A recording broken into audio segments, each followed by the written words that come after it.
7 African countries have qualified to the next last 32, something that has never happened ever in the history of the World Cup.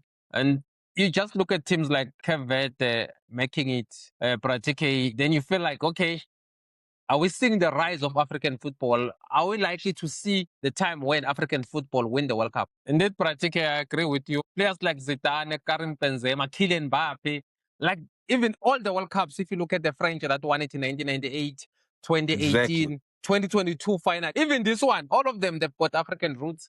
Even some of the players in Netherlands, England, Saka, African roots.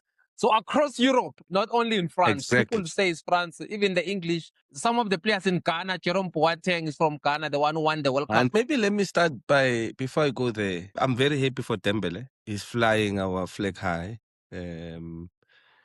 Dembele everybody was talking about him. He just won the Ballon d'Or. He was not showing up in the World Cup. I'm just happy for what he did yesterday. I think it was marvelous to watch. I think we'll win, man. I honestly think we'll win. I think we'll win. I'm just afraid of going to the penalties. I mean, crazy. I mean, he played 1 game and a half. He's in the top 10 of creators, goal scoring opportunities in the World Cup as we speak.